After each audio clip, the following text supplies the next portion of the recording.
से एक बहुत ही बड़ा इशू बनेगा कल को भारत के लिए।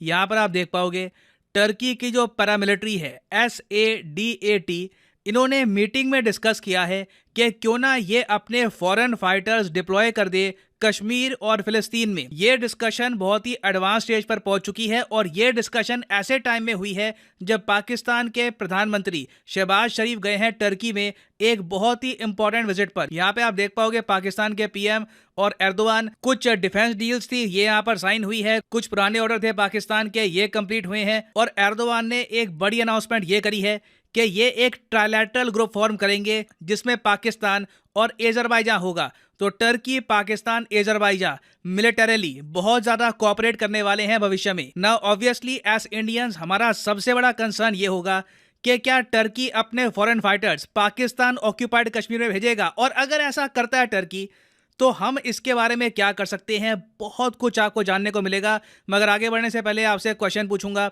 आपको पता होगा कि 2023 का जो साल है भारत के लिए बहुत बड़ा होने वाला है in terms of international relations and geopolitics, क्योंकि G20 समिट होस्ट करेगा भारत, क्वाड समिट होस्ट करेगा भारत और even SCO Shanghai corporation organisation का जो 2023 का समिट है ये भी होस्ट करेगा भारत। तो जो 2023 का SCO समिट है इसका थीम क्या रहने वाला है, ये है यहाँ पे आपकी ऑप्शन। कमेंट सेक्शन में करो क्वेश्चन अटेम्प्ट, सही आंसर मैं आपको दूंगा वीडियो के अंत में। नाउ पहली बात तो जान लो कि टर्की किस चालाकी से अपने foreign fighters in the future भेज सकता है पाकिस्तान ऑक्यूपाइड कश्मीर में। देखो यहाँ पे जो नाम लिखा है ना SADAT, ये टर्की के सोल्जर्स तो हैं मगर टर्की के प्राइवेट सोल्जर्स। यहाँ पे आप नोट कर पाओगे making sense of Sadat, Turkey's private military company. Turkey और पाकिस्तान में आप देखोगे कि आर्मी के अलावा इनके बहुत सारे प्राइवेट ग्रुप्स रहते हैं जो कई बार आर्मी को आउटसाइड सपोर्ट करते हैं मिलिट्री ऑपरेशंस में। पाकिस्तान में ज़्यादातर जो ये ग्रुप्स हैं ये UN के अंडर आतंकवादी घोषित कर दिए जा चुके हैं, तो पाकिस्तान को काफ़ी प्रॉब्लम आती है इन ग्रुप्स को फंडिंग प्रोवाइड करने में। मगर टर्की के पास एडवांटेज ये है कि इनका जो सद्दात ग्रुप है इस पर UN ने आरोप तो बहुत लगाए हैं कि ये अत्याचार करते हैं, लोगों पर आतंकवाद फैलाते हैं, मगर ये एक ऑफिशियली UN डेजिग्नेटेड आतंकवादी संगठन नहीं है। और पर्सनली आप अगर मुझसे ओपिनियन पूछें तो ये ग्रुप बनाना टर्की की एक बहुत ज़्यादा, मैं कहूँगा, एक क्लेवर स्ट्रेटजी थी, कनिंग, चालाक, जो भी आप एडजेक्टिव यूज़ करना चाहे कर सकते हैं, क्योंकि टर्की ने यह समझ लिया था कि Turkey being a NATO member ये डायरेक्टली अपनी मिलिट्री को बहुत सारे ऑपरेशंस में इन्वॉल्व नहीं कर पाएंगे जो मिलिट्री इनकी सरकार के अंडर आती है। तो इसलिए टर्की ने अपना पहला और अकेला प्राइवेट मिलिट्री ग्रुप बना दिया। जी हाँ, एक पूरी कंपनी है, इनके अपने सैनिक हैं, अपने हथियार हैं, ये काफ़ी बार विदेशों में जाके लड़ते हैं। आप कह लीजिए भाड़े के सोल्जर्स हो गए लिटरली। और पिछले 10 साल में मैं देख रहा था इन्होंने मिलियंस ऑफ डॉलर्स कमाए हैं फॉरेन ऑपरेशंस करके। और 2021 से मैं फॉलो कर रहा हूँ कि पहले पाकिस्तान की एयरफोर्स, फिर बाद में इनकी आर्मी। पाकिस्तान लगातार कोऑपरेशन कर रहा है और डायरेक्ट कांटेक्ट में है सद्दात के। मगर मुझे यहाँ पर एडमिट करना पड़ेगा कि मैंने उस वक्त सोचा था कि ठीक है कुछ ट्रेनिंग दे देगा सद्दात पाकिस्तान को, या फिर सद्दात के जो सोल्जर्स हैं इनके साथ कुछ जॉइंट डिफेंस कोऑपरेशन होगी पाकिस्तान की, मगर नहीं। मैं काफ़ी सरप्राइज हूँ यहाँ पर। मुझे उम्मीद थी नहीं कि टर्की का सद्दात डायरेक्टली यहाँ पर बात करेगा कश्मीर और फिलिस्तीन में डिप्लॉयमेंट की। अब फिलिस्तीन की जो डिप्लॉयमेंट की बात है, वैसे ये बहुत लंबे समय से टर्की उठाता आया है। फिलिस्तीन में डिप्लॉयमेंट करेंगे या नहीं करेंगे उसके बारे में मैं अभी कह नहीं सकता, मगर कश्मीर में पॉसिबिलिटी बहुत ज़्यादा है, पाकिस्तान ऑक्यूपाइड कश्मीर में, कि सद्दात कुछ अपने पैरामिलिट्री सोल्जर्स पाकिस्तान के कहने पर डिप्लॉय कर दे। और इससे एडवांटेज टर्की को यह मिलता है कि पाकिस्तान की सपोर्ट में टर्की के सोल्जर्स होंगे तो सही पाकिस्तान ऑक्यूपाइड कश्मीर में, मगर कल को इंडिया डायरेक्टली नहीं कह पाएगा कि टर्की, या फिर जो इनका नाम बदल चुका है तुर्की की जो सरकार है ये डायरेक्टली इन्वॉल्व हो चुकी है कश्मीर में। तो यहाँ पे आप देख पाओगे, इसलिए टर्की काफी बार कह चुका है कि जो इनकी ये प्राइवेट डिफेंस कंसल्टेंसी कंपनी है, जी हाँ खुद को ये कहते हैं कंसल्टेंसी कंपनी, ये बन चुका है अंकारा का सबसे बड़ा secret weapon. Ankara by the way capital है टर्की की। अब अगला क्वेश्चन आपके माइंड में ये आएगा, मगर टर्की ऐसा क्यों करेगा, इससे ऑब्वियसली इंडिया के साथ जो इनके रिलेशन है खराब होंगे। देखिए, टर्की ने ये बात बहुत पहले डिसाइड कर ली थी कि इंडिया के साथ रिलेशंस खराब करके ये पाकिस्तान के साथ बहुत ही डीप स्ट्रेटेजिक रिलेशंस बिल्ड करेंगे। फिर बाद में मैं कहूँगा काफ़ी लेट हम लोग जागे और हमने अर्मेनिया को सपोर्ट करना स्टार्ट कर दिया। अर्मेनिया आपको पता होगा अजरबैजान और टर्की के साथ एक देश है।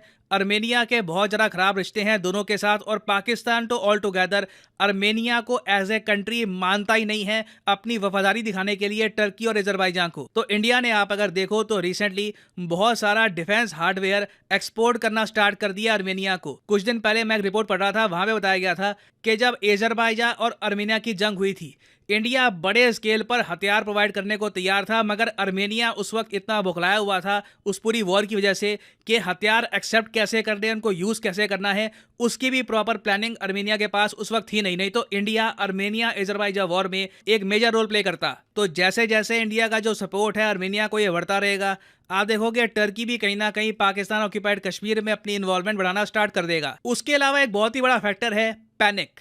हाल ही में आपने देखा होगा इंडियन आर्मी ने कैटेगोरिकली बार बार बोला है कि हम लोग पाकिस्तान ऑक्यूपाइड कश्मीर में ऑपरेशन करने को तैयार हैं, जैसे ही टॉप लेवल से ऑर्डर आएंगे इंडियन आर्मी आगे मार्च करना स्टार्ट कर देगी। ऑब्वियसली पाकिस्तान जो आज के समय बहुत ज़्यादा खराब आर्थिक स्थिति में है, इंटरनली आप अगर देखो पाकिस्तान बहुत डिवाइडेड हो चुका है, इनके खुद के लोग इनकी आर्मी का सपोर्ट नहीं कर रहे, तो पाकिस्तान के लिए ऐसी स्टेटमेंट काफ़ी फ्रैटनिंग है। तो बिल्कुल पाकिस्तान की सरकार टर्की के पास गई होगी हेल्प के लिए, और टर्की ने कहा होगा डायरेक्टली तो नहीं मगर इनडायरेक्टली अपने सोल्जर्स भेज सकते हैं हम पाकिस्तान ऑक्यूपाइड कश्मीर में। अब यहाँ पे आपका क्वेश्चन आएगा कि इंडिया के सामने अब क्या ऑप्शन बचती है। देखिए हमारे सामने मेरे हिसाब से एक प्रॉपर रोड मैप तैयार हो चुका है कि पाकिस्तान के साथ टर्की भी एक फ्रेंडली कंट्री नहीं रहा भारत के लिए। तो भारत एक काम ये कर सकता है कि टर्की जो अभी के लिए FATF की ग्रे लिस्ट में है, इंश्योर किया जाए कि टर्की FATF की ग्रे लिस्ट में रहे बहुत लंबे समय तक, ताकि फाइनेंसिंग करने में ऐसे ग्रुप्स को इनको कुछ ना कुछ प्रॉब्लम्स आए। दूसरा काम हम ये कर सकते हैं कि रशिया के साथ, जी हाँ रशिया, देखिए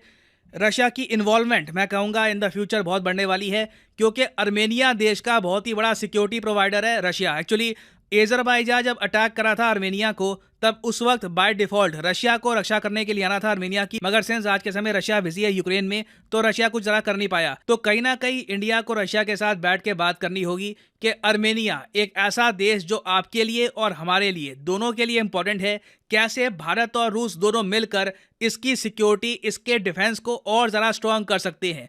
और इससे आप देखोगे वापस घूम फिर के ना पाकिस्तान बिल्कुल रशिया के अगेंस्ट खड़ा हो जाएगा जियोपॉलिटिकल इंटरेस्ट के मामले में। और लॉन्ग टर्म में मैं आपको बता दूं एडवांटेज इंडिया के पास होगा, जो ज्यादा बड़ी वर्ल्ड पावर्स हैं वो इंडिया के पक्ष में खड़ी होंगी। तो ये अपने आप में देखिए चैलेंज तो है, बहुत ही बड़ा चैलेंज रहेगा इंडिया के सामने, बट वी हैव ऑप्शंस और देखते हैं in the future how we play out our options. इस पर मैं updated videos in the future लाता रहूंगा। नाउ फाइनली वापस आते हैं अपने क्वेश्चन की तरफ कि SCO समिट 2023 का थीम क्या होगा। तो सही उत्तर यहाँ पे है option A, for a secure SCO।